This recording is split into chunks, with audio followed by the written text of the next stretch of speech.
día. Esta mañana cuando me disponía a enviar la reflexión del Evangelio de hoy, ¿no? Que yo todos los días hago, pues la verdad que me sobresaltó un grito de auxilio que en el grupo al que pertenezco, pues la verdad es que ya no, ya para mí al menos no tenía sentido enviar esta reflexión de ese Evangelio, ¿no? Que seguro que había gente que estaban esperándola, pero bueno, ya no tenía sentido, ¿no? Aquel grito, aunque fuese de una hermana, realmente un grito que podemos tener todos en cualquier momento e inclusive ni gritar, ¿no? Y este se podía resumir pues por lo que ella denominaba una crisis de fe, ¿no? En una cuestión sobre la cruz que nos ha tocado llevar en nuestro camino a la perfección y cómo pedirle perdón a quien nos la asignó, ¿no? Que es nuestro Padre, ¿no? A esta alma que gritaba se le podría consolar pues con buenas palabras, con ánimo y muestras de apoyo, los cuales seguro que la comunidad pues, pues seguro que se la ha dado, ¿no? Se la han dado, ¿no? Pero nosotros como cristianos pues debemos de debemos de aspirar a otro tipo de aliento, ¿no?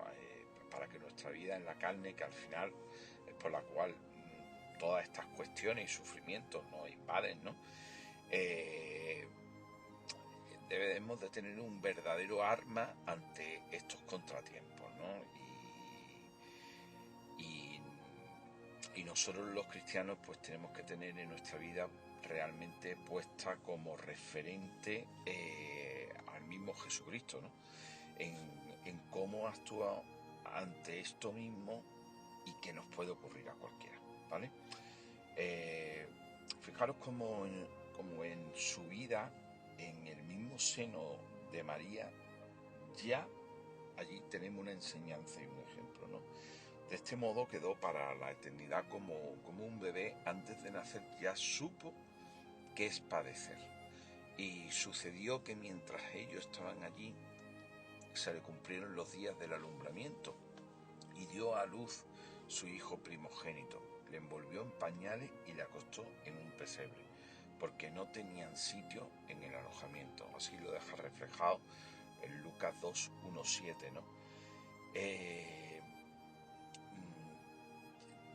Incluso en el vientre de María, ya Jesús tuvo que nacer en un pesebre en vez de un lugar caliente al que inclusive hasta una persona humilde pues puede tener, ¿no? O nosotros mismos, ¿no? O para nuestros hijos hemos tenido, ¿no? Así que ¿quién no puede pensar que aquel niño no nos iba a enseñar tanto y no se daría cuenta que su padre tuvo que coger a su madre y aquel bebé recién nacido y en un borrico andar y andar por el desierto, por aquellos caminos que no tienen nada que ver con los que ahora tenemos, ¿no? Y seguro que Jesús, pues como bebé, pues lloraría por el viaje, por el calor, atravesando el desierto, huyendo de su tierra, con poco alimento, algo de agua y a lo mejor pues rondaban por allí asaltantes, ¿no? Que al ver a María, pues bueno, pues cualquier cosa, ¿no? Realmente no tengo la menor duda que Jesús, una vez pasada esa niñez, se preguntaría toda su vida, o a lo mejor en algún momento de su vida, porque su padre no envió a una legión de ángeles contra Herodes, ¿no? Para evitar aquello, ¿no? Que tuviesen que salir huyendo, ¿no? Y así nos lo deja narrado el evangelista Mateo en 2:13-23, cuando los visitantes ya habían partido, un ángel del Señor se le apareció a José en sueños y le dijo: levántate y huye a Egipto con el niño y su madre, y quédate allá hasta que yo te avise, porque el rey Herodes va a buscar al niño para matarlo. Verdaderamente qué gran enseñanza, ¿no? De bien temprana edad de nuestro modelo, ¿no? El ángel avisa para proteger, evitar el acecho en vez de enfrentarse contra esa amenaza, ¿no? Defendernos conociendo como lo hizo por obra y palabra a quien es nuestro modelo de perfección, ¿no? Esta misma enseñanza pues la podemos comprobar cuando Jesucristo ya era mayor, ¿no? 40 días y 40 noches los mantuvo en el desierto, padeciendo hambre y sed, calor, y quizás lo peor que nos puede ocurrir a cualquiera de nosotros, ¿no? Que es por lo que nos vienen estas crisis de fe, ¿no? Y estas dudas, ¿no? Y es como la tentación del maligno, para que nos crea cuestiones y nos entregamos a sus seducciones, pues él supo defenderse, ¿no? Además conociendo la propia palabra de Dios, ¿no? Y así, bueno, pues la palabra es en nuestro camino angosto de aflicciones, sufrimiento, es la que en un momento de nuestra vida pues debemos de parar, respirar, orar y meditar pues la propia verdad, ¿no? La verdad que decía él, ¿no? Que es Jesús, ¿no? Y él nos propone en su propia vida terrenal, ¿no? Con el fin que esa misma experiencia que él tuvo puede ser la que nuestro Padre nos pueda proponer, ¿no? Día a día o en un momento de nuestra vida, ¿no? Y para, en vez de verlo como una crisis de fe, bueno, pues ver como una oportunidad para nosotros, pues para fortalecer precisamente esa fe, ¿no? Bueno, pero si ello no fuese suficiente, ¿no? ¿Qué decir del sufrimiento que nuestro maestro y modelo a imitar tuvo que pasar en lo que hoy hemos denominado pasión y muerte, ¿no? Y plantearnos realmente dónde está nuestra pasión y muerte para andar en este camino hacia la perfección, ¿no? Y quizá algunos, bueno, pequeños contratiempos, ¿no? Que no llegamos a entender, que sufrimos en nuestro cuerpo, en nuestra carne, en nuestra mente, ¿no? Pues ante esas dificultades pues han renunciado, ¿no? Y además culpando a quien pretende hacernos perfectos mediante el sufrimiento, a nuestro Padre, ¿no? En varias ocasiones Cristo pues pudo tener estas cuestiones, ¿no? Estas cuestiones y crisis de fe, ¿no? Aunque no está recogido de esta manera, ¿no?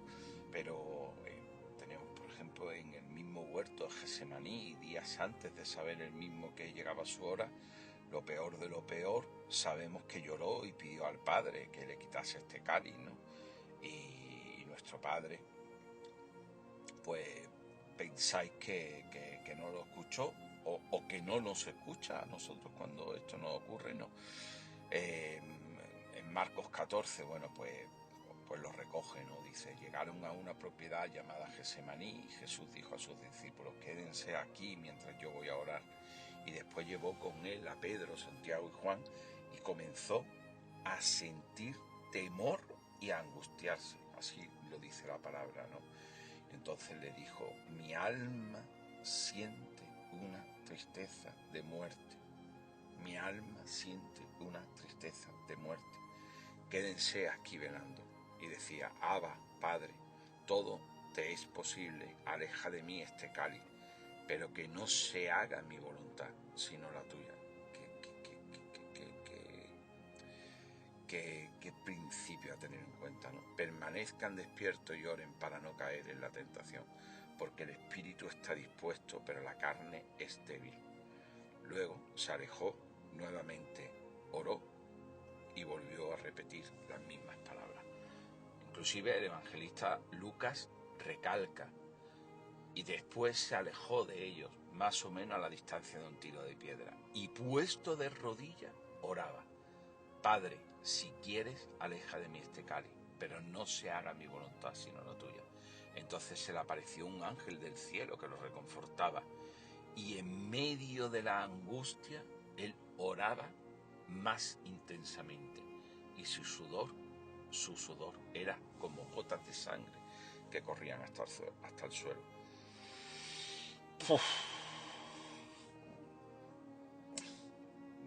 Nada de esto hemos pasado nosotros en comparación con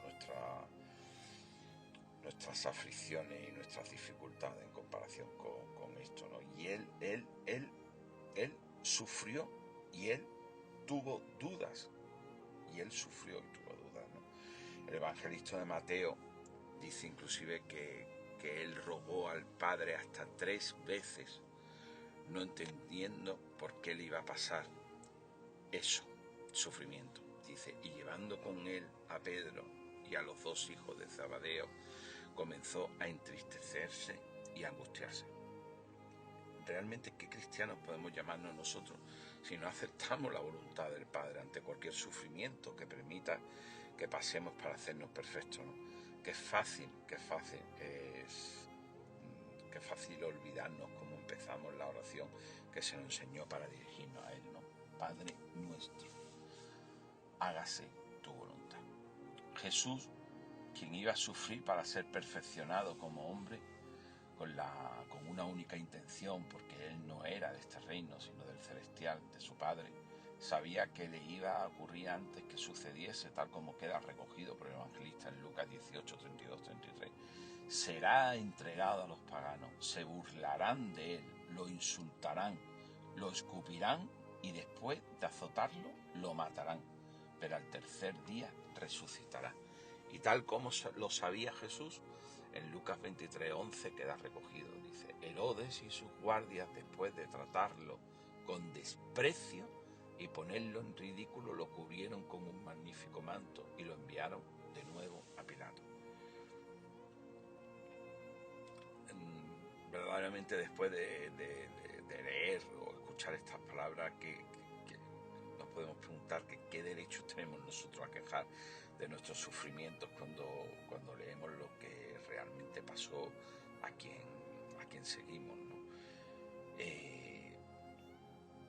Dice el evangelista Juan, entonces Pilato tomó a Jesús y mandó que lo azotaran, y los soldados le pusieron en la cabeza una corona de espinas que habían trenzado y lo vistieron con un manto de púrpura. Bueno, pues si todo esto no nos basta, no es suficiente que esos pequeños contratiempos que nos ocurren en una vida que queremos que sea de color rosas para hacernos más perfectos aceptando la voluntad del Padre, no podemos compararlo con los padecimientos de Cristo, ¿no? Después de sufrir llevando la cruz. Fue crucificado, clavado en el madero, sediento y atravesado por una lanza, y allí nos dejó la mayor de las crisis de fe y a la vez aceptación, que nos debemos de humillar y aceptar la voluntad del Padre para perfeccionarnos, ¿no? En Mateo 27, 46 dice, hacia las 3 de la tarde Jesús exclamó en alta voz, Elí, Elí, lema sabactani, que significa Dios mío, ¿por qué me has abandonado? ¿Quién puede pensar que el Padre abandonará al Hijo, ¿no? Pero como dice Pablo en las cartas de los Hebreos, él dirigió durante su vida terrena súplicas y plegarias, con fuertes gritos y lágrimas, a aquel que podía salvarlo de la muerte, y fue escuchado por su humilde sumisión, y aunque era hijo de Dios, aprendió por medio de sus propios sufrimientos qué significa obedecer. De este modo, él alcanzó la perfección y llegó a ser causa de salvación eterna para todos los que le obedecen. Porque así es nuestro Padre una vez que lo aceptamos, ¿no? Tenemos que estar dispuestos a sufrir para alcanzar esa perfección, para alcanzar esa santidad, para realmente ser elegidos, ¿no? Por consiguiente, la verdad, como el Espíritu de la verdad tenía que venir y revelarnos, ¿no? No es que Jesús, ese hombre que se hizo carne, que dice el Evangelio, que estaba en la palabra, pero habitó entre nosotros y en este reino terrenal nos hizo prodigios celestiales, no quiso que vinieran ángeles a quitarle, que le golpearan, que lo humillasen, que lo atraparan, que se burlasen de él, porque en definitiva él vino a mostrarnos un sufrimiento como hombres para hacernos perfectos aquí en nuestra vida, en la tierra, en este mundo donde tenemos que tener un combate espiritual con personas, con nosotros mismos, a aprender a caernos y levantarnos como le pasó a Jesucristo en su camino al Gólgota, ¿no? Por circunstancias y situaciones que nos pasan, ¿no? Y llamemos que interviene la oscuridad, o quizás la oscuridad la tenemos nosotros mismos en nuestro interior, ¿no? Pero la realidad es que sin sufrir no hay perfeccionamiento, ¿no? Y nuestro modelo a imitar nos lo ha mostrado desde el seno de María, ¿no?